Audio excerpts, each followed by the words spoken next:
오늘 저기 옆에 강의를 녹화하거든요. 제가 생각을 해보니까 학생들이 하도 졸고 해서 수업 시간에 누가 전화 제가 확인을 좀 해보고 그렇게 한번 해보려고 오늘 강의 녹음을 좀 하려고 합니다. 여러분 강의 녹음할 때 자면 교수님들이 지금 다 하고 있습니다. 그래서 오늘 일주일 정신 차려야 돼요. 자, 이거 뭐냐면 교육 만족도 조사예요. 우리 저기 하실 분 혹시 계세요? 네. 하실 분 손 들어보세요. 한 3분 1쯤 되는데 그래도 어쩔 수 없을 것 같아요. 지금 이 시간에 이제 하라고 제가 이제 교무처로 대단을 받았거든요. 그래서 이걸 해주시고, 여러분 이게 지금 교육 만족도 조사가 각각 그 만족도를 5,000도에 걸쳐서 물어요. 그러니까 5가지 이제 1, 2, 3, 4, 5 만족도인데,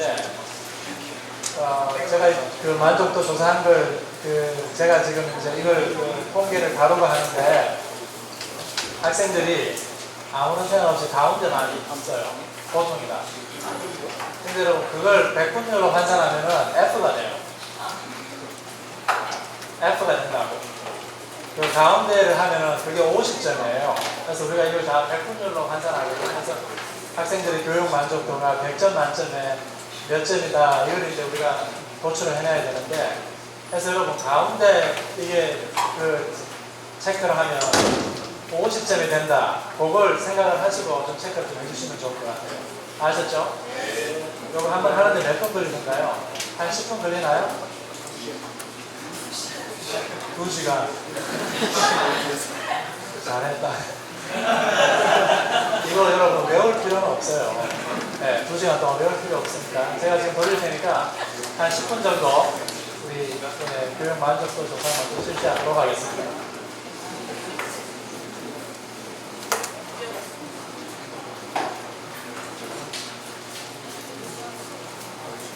뒤에 돌리다가 문장을 보면 옆에 줄에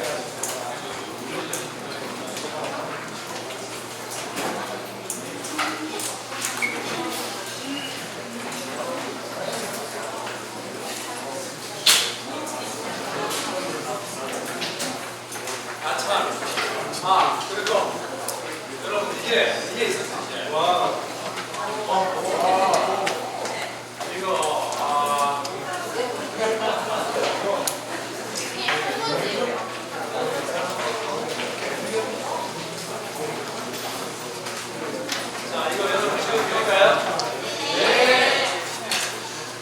바로만 제가 수업 시간에 먹을 설명드려요.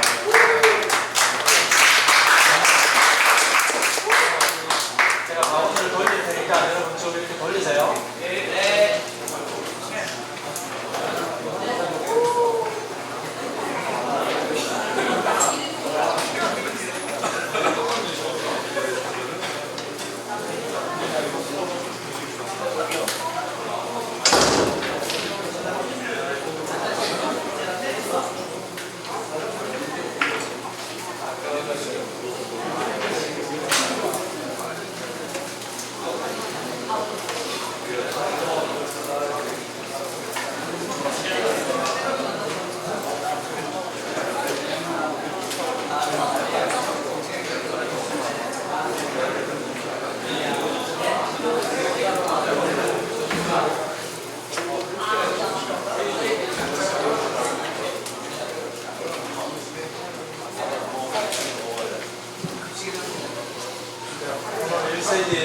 그리스도인의 삶과 로마 제국 밑밥 영상 맡으신 분들은 틀 준비를 좀 해놨습니다.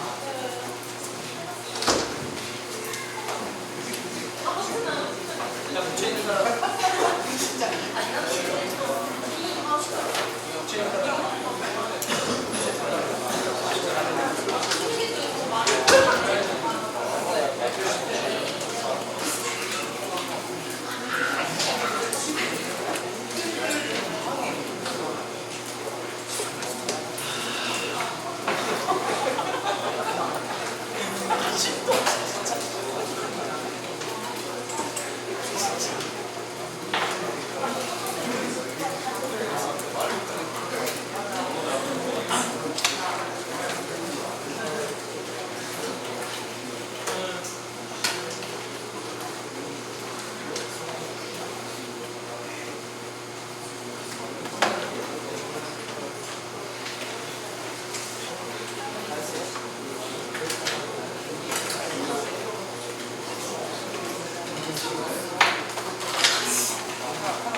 다 하셨나요?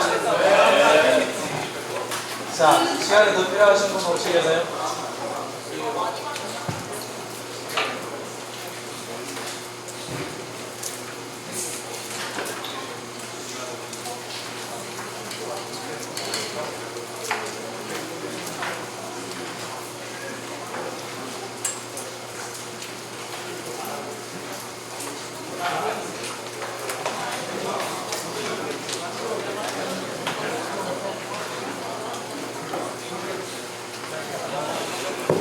자, 다 하신 분들은 설문지를 앞으로 넘겨주세요.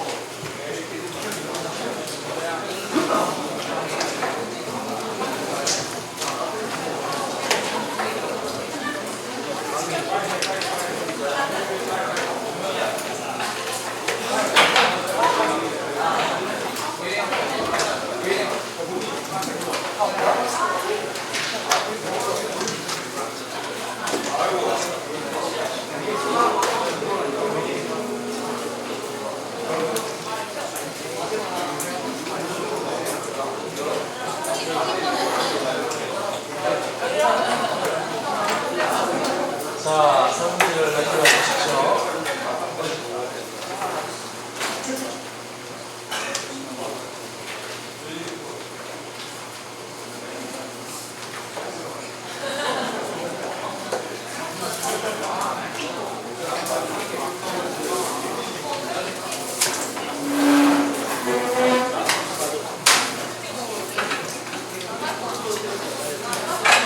자, 시작할까요, 그럼? 제가 기도 한번 하겠습니다. 기도합시다. 존귀하신 주님, 6월 들어 저희들 첫 번째 만나서 함께 수업합니다. 특별히 오늘 1세기 그리스도인들의 삶의 모습을 저희들 돌아보고, 그들이 또 1세기, 2세기, 또 3세기 로마 제국 가운데 살면서 어떠한 환경 가운데에서 어떻게 고난을 받으며 살았는지 저희가 한번 그 상황 속으로 들어가려고 합니다. 주님, 우리의 수업 가운데 함께해 주시고 이 수업을 주님께서 인도해 주시기를 간절히 소원합니다. 우리 학생들 가운데 학기 말에 여러 가지 일들로 학업으로 지쳐있는 학생들이 있다면 주님, 우리 모두에게 세임 주시기를 간절히 소원합니다. 주님, 이제 목적지가 이제 눈앞에 와 있는데 마지막에 또 넘어져 일어서지 못하는 학우들 한 사람도 없도록 주님께서 우리 모두에게 함께하여 주시옵소서. 예수님 이름으로 기도합니다. 네. 자, 오늘 우리가 좀 생각해 보려고 하는 제목은 초대 그리스도인들의 삶의 모습과 그들이 핍박받았던 이유, 뭐 이런 내용들을 중심으로 우리가 한번 수업을 해 보려고 합니다. 여러분, 예수님 승천하신 다음에 우리가 사도행전 보면 처음 교회가 생겼던 도시는 어디입니까, 여러분? 어디에 처음 교회가 생겼어요? 여러분, 카메라를 갖다 대니까 좀 긴장을 한 것 같은데, 카메라는 좋은 사람만 찍어요. 네, 너무 긴장하지 말고. 처음 교회는 당연히 어디에 있었어요? 예루살렘에 있었죠. 그리고 처음 그리스도인들은 인종적으로 봤을 때 다 누구였겠어요? 네, 당연히 유대인들이었습니다. 예루살렘은 있죠. 당시에 로마 제국 전체 속에서 봤을 때는 시골이에요. 네. 그래서 이 초대교회 예루살렘 교회는 일종의 언어로 치자면 도시교회와 시골로 이렇게 나눠봤을 때 팔레스타인 안에서는 예루살렘이 도시에 해당할 수 있지만 로마 제국 전체로 봤을 때는 일종의 농촌지역, 지방에 가깝단 말이죠. 그렇죠? 우리가 요즘도 시골교회하고 도시교회는 구성원들도 다르고 그 교회가 가지고 있는 문제들도 다르죠. 예루살렘 교회는 그런 교회였다. 유대인 중심의 교회였고 농촌 지역에 있던 교회였다라고 우리가 말할 수 있습니다. 그런데 우리가 사도행전 보면 여러분 11장에 가면 복음이 전파되면서 처음으로 이방인 교회가 생기죠. 그 처음 생긴 이방인 교회는 어느 도시에 세워졌습니다. 안디옥에 세워지죠. 예, 안디옥만 해도 예루살렘보다는 꽤 이제 큰 도시예요.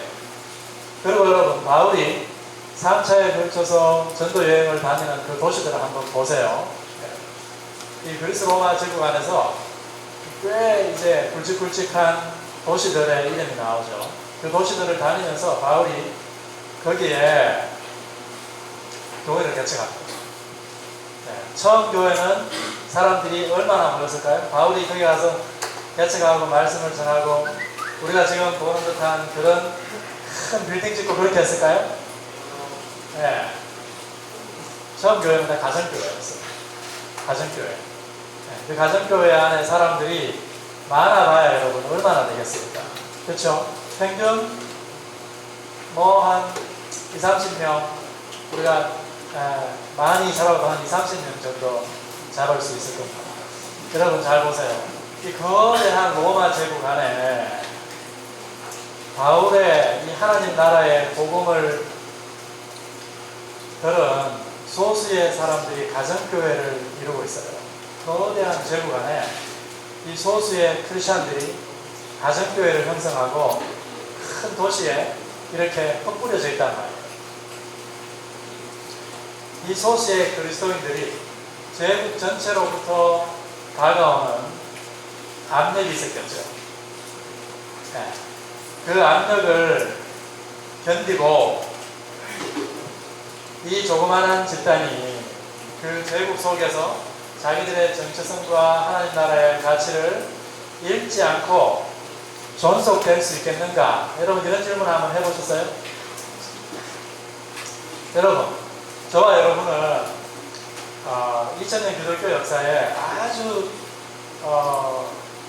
어떻게 보면 우리에게 지금 복음의 보편성을 우리가 가지고 있지만 우리가 살아온 문화나 특수한 환경, 한국이라고 하는 상황 때문에 아주 특수한 환경 속에서 교회 생활을 하고 있다라고 보면 될 것 같아요. 처음 기독교인들은 우리와 신앙생활하는 모습이 많이 달랐겠죠. 그렇죠? 네, 그래서 그렇다. 그래서 제가 여러분에게 그 1세기 초대교회의 예배 모습이라고 하는 책을 여러분에게 다 읽혔습니다. 네, 그 책이 한 60페이지, 70페이지밖에 안 되는 아주 짧은 책인데 그 책을 읽고 여러분 도대체 우리 시대 교회와 그 시대 가정교회와의 차이는 뭐냐? 제가 여러분에게 숙제를 냈어요. 여러분 한번 여러분이 쓰신 내용을 한번 조금 나눠줬어요. 몇 사람만 카메라 너무 의식하지 말고 그 사람만 한번 이야기해보세요. 이 책은 로버트 뱅크스라고 하는 분이 신약학자인데 최대한 1세기 초대교회의 모습이 이랬지 않겠나 재구성을 해서 만든 일종의 이제 픽션이죠. 그렇죠? 근데 뭐 전혀 신빙성이 없는 책은 아니에요. 누가 한번 이야기해보시죠. 오늘 우리의 교회와 어떤 부분이 다른가?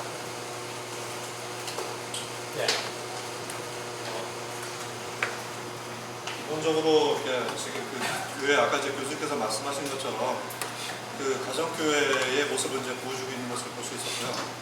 그러니까 지금 이제 요즘 시대 이제 우리 시대의 교회를 생각해본다고 그러면은 그래도 최소한 뭐 물론 작은 소형 교회는 어쩔 수 없겠지만 그래도 많은 우리들이 이렇게 다니는 많은 교회들을 보면은 뭐 100명, 200명, 뭐 300명 아니면 뭐 심지어는 뭐 몇만 명, 10만 명 이상 가는 그 교회들도 볼 수 있는데 당시 1세기 당시에 그 교회의 모습을 이렇게 그려준 모습을 봤을 때는 상당히 좀 작고 규모가 작고 그리고 굉장히 좀 뭐랄까 규모가 작은 대신에 굉장히 좀 응집력이 강한 그런 모습을 보여주고 있었던 것을 보게 됐고요. 그리고 또한 좀 특별한 특징이 있다고 한다면은 우리가 지금 현재 하고 있는 예배의 모습과는 조금은 다른. 그러니까 물론 이제 그 어떤 그런 방향이나 내용들은 동일하겠지만 예배의 순서라든지 예배의 어떤 시작과 표시에 대한 이런 부분들이 상당히 불분명한 그런 모습들을 좀 보여주는 걸 볼 수 있습니다. 그러니까 굉장히 자유로운 안에서 하나님의 임재함을 느끼고 그 가운데서 이제 하나님께로 나아가는 어떤 이런 것들이 생활 자체가 예배라는 것을 굉장히 좀 잘 보여주는 그런 모습이었던 것 같습니다. 네. 굉장히 자유로운 분위기 속에서, 이게 이제 가정이니까 가능한 거죠. 그렇죠? 자유로운 분위기 속에서 소규모이다 보니까 굉장히 인격적이죠. 가는 인격적인 관계가 가능한 거죠. 그렇죠? 네. 또 다른 사람 한번 이야기해 보시죠.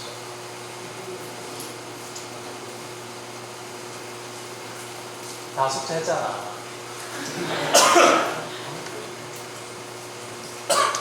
이거 한번 이야기해 보세요. 천천히 일어나서.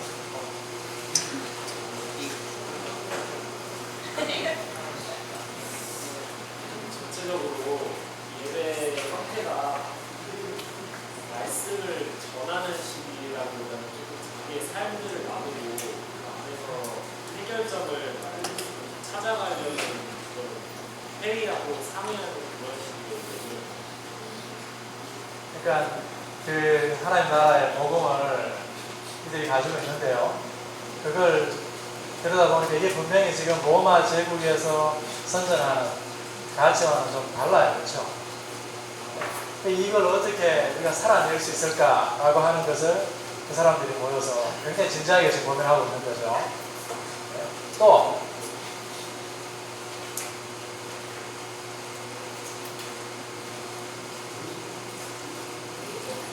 네.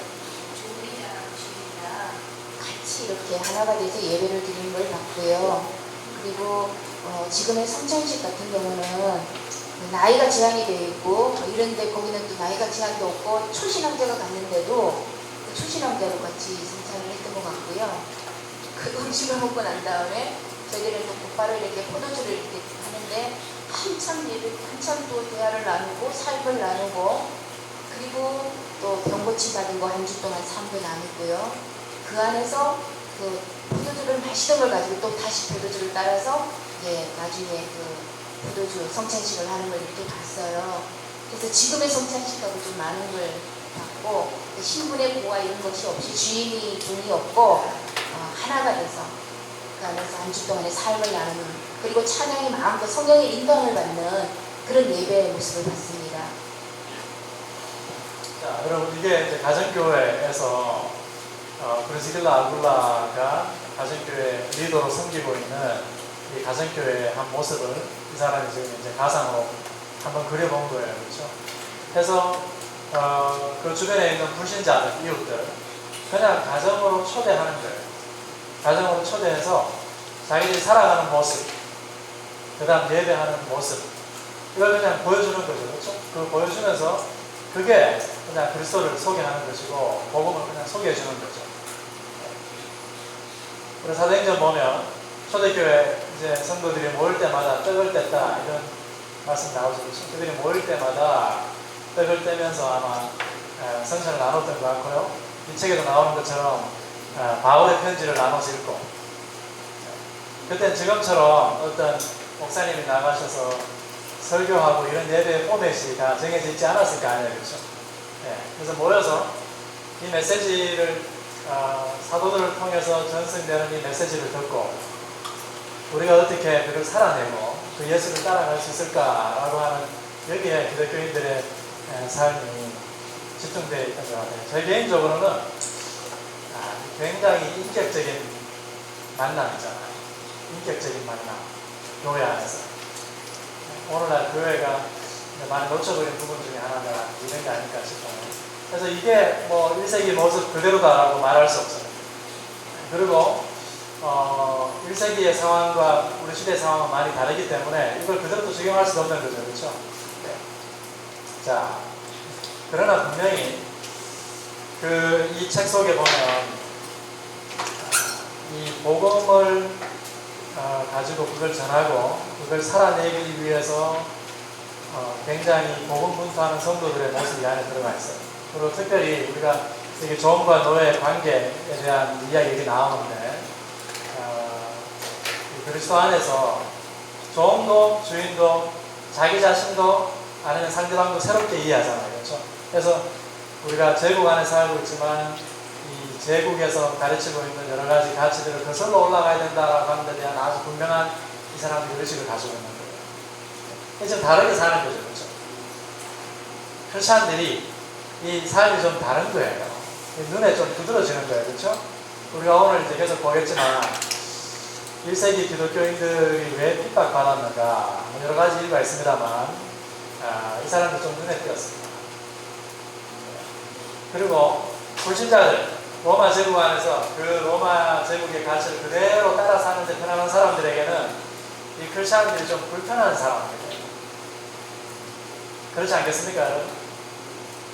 네. 이따가 조금 더 자세히 한번 보도록 하겠습니다. 1세기 중반, 이제 후반 우리가 쭉 넘어가면서 우리가 신약 성경에서도 확인할 수 있습니다. 교회가 여러 가지 위기를 당합니다. 교회 안에서 자생적으로 발생하는 위기도 있고요. 밖으로부터 교회에 닥치는 위기도 있는데 교회 안에서 자생적으로 발생하는 위기는 뭐 어떤 게 있을까요? 예를 들자면 거짓 가르침.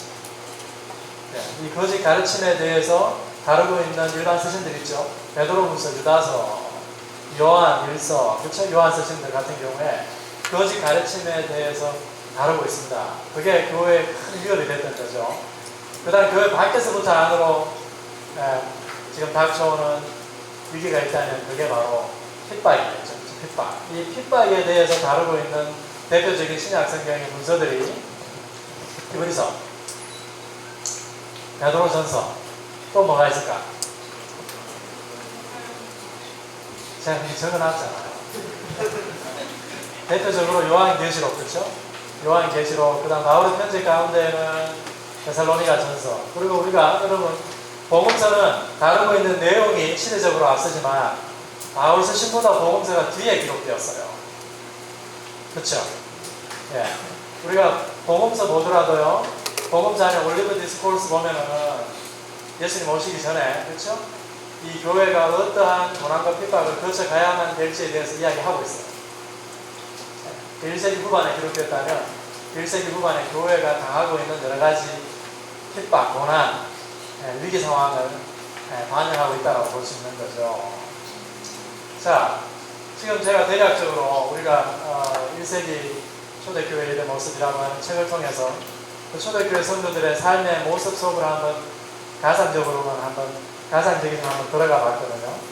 그러면 1세기 기독교인들이 그 속에서 왜 무엇 때문에 핍박을 당했나, 그리고 그 핍박의 성격은 어떠한 것인가, 그 핍박의 범위는 어디까지였는가, 이런 질문을 우리가 한번 던져볼 필요가 있는데, 제가 마지막 주 10조에게 이제 이 제목을 줬습니다. 그래서 10조가 지금 영상을 만들었거든요.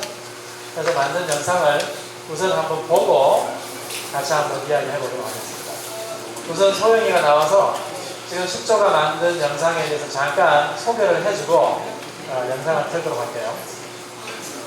안녕하세요. 저희는 10조고요. 저는 승소영이라고 합니다. 반갑습니다. 박수 한번 쳐주세요.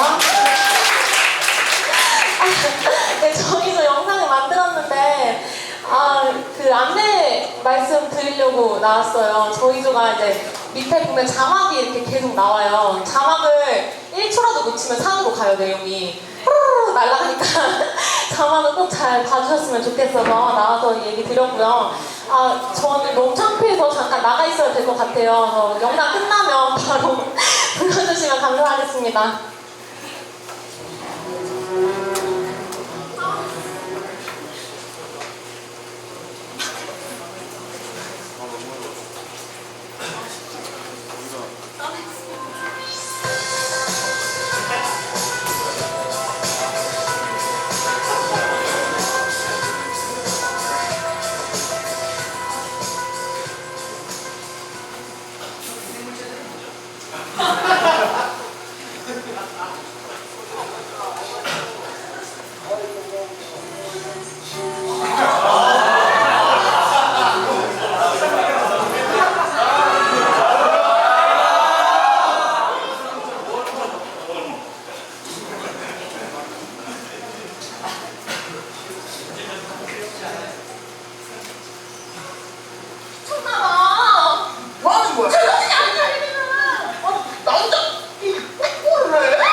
합니다.